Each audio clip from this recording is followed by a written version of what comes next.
मैं डॉक्टर तेज कुमार पुनः एक नए डाटा के साथ उपस्थित हूँ। डाटा का टॉपिक संत कबीर हैं, जो भक्ति आंदोलन के महान संत हैं और इनसे लगातार परीक्षा में प्रश्न आते हैं। कबीर के इस डाटा को मैं एक्सप्लेन करता हूँ। कबीर का जन्म 1398 में कहाँ हुआ? तो काशी में हुआ। कभी कभी परीक्षा में काशी न देकर बनारस भी दिया जा सकता है, तो ऐसी परिस्थिति में घबराने का काम नहीं है। कबीर जिनकी पत्नी का नाम क्या था? तो लोई था। कबीर को 2 संतानें हुए। पुत्र का नाम कमाल था और कबीर की पुत्री का नाम क्या था? तो कमाली था।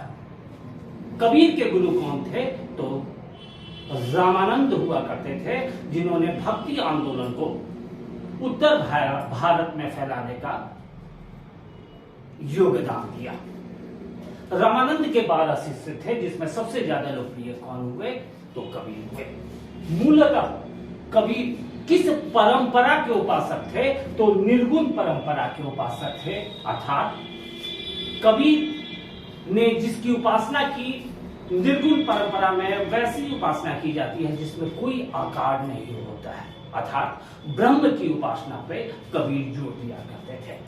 कबीर के द्वारा जातीय समानता पर जोर दिया गया। इसके अतिरिक्त कबीर ने मूर्ति पूजा का विरोध किया, ब्राह्मणवाद का विरोध किया, साथ ही साथ अंधविश्वास और ग्रह आडंबर का विरोध किया।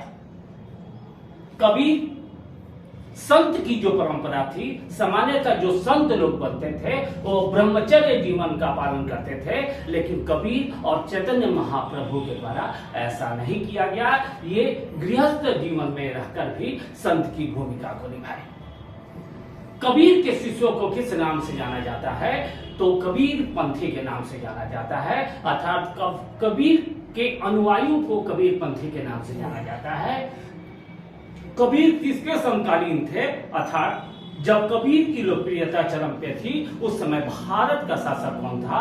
तो सिकंदर लोधी था। कबीर के द्वारा कई ग्रंथों की रचना की गई, जिसमें अनुराग सागर एक प्रमुख ग्रंथ है। इसके अतिरिक्त बीजक की रचना की गई, जो कबीर की सर्वश्रेष्ठ कृति है। बीजक को 3 भागों में बांटा जाता है।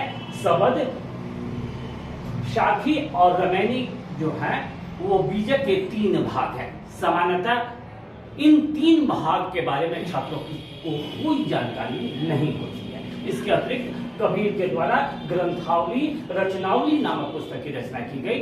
कबीर की मृत्यु 1518 ईस्वी में कहाँ होती है? तो बनारस में होती है। अर्थात कबीर का जन्म बनारस में होता है और उनकी मृत्यु कहाँ होती है? तो बनारस में होती है। कबीर की समाधि कहाँ है? तो मगहर में है, जो बनारस का ही एक छोटा सा भाग है। कबीर का शाब्दिक अर्थ क्या होता है? तो कबीर का शाब्दिक अर्थ महान होता है। लेकिन कबीर अपने दोहे के द्वारा संपूर्ण भारत में काफी ज्यादा लोकप्रियता स्थापित की थी। कबीर को वाणी का तानाशाह से किसने संबोधित किया था? तो डॉक्टर हजारी प्रसाद द्विवेदी के द्वारा कबीर को वाणी का डिक्टेटर के नाम से संबोधित किया गया था। इसके अतिरिक्त कबीर रामानंद के शिष्य थे। इसका प्रमाण हमें किस ग्रंथ से मिलता है? ऐसे प्रश्न जल्दी आपको टेक्स्ट बुक में नहीं मिलेंगे। तो नाभादास कृत भक्तमाल नामक ग्रंथ में यह स्पष्ट होता है कि रामानंद को 12 शिष्य हुआ करते थे। कबीर के अधिकांश दोहे की विशेषता क्या होती थी? तो खंडनात्मक होती थी, उपदेशात्मक होती थी, साथ ही साथ अनुभूतिपूर्ण होती थी, जो कबीर की लोकप्रियता को शिखर पर पहुंचाने में महत्वपूर्ण योगदान दिया। कबीर के प्रिय शिष्य धर्मदास के द्वारा कबीर के कई ग्रंथ, विशेषकर बीजक का संकलन किसके द्वारा किया गया? तो धर्मदास के द्वारा किया गया।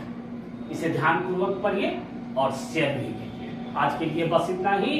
होली के अवसर पर जाते जाते भूल जाओ अब सारे गम, भूल जाओ अब सारे गम, खेलो होली के संग। धन्यवाद।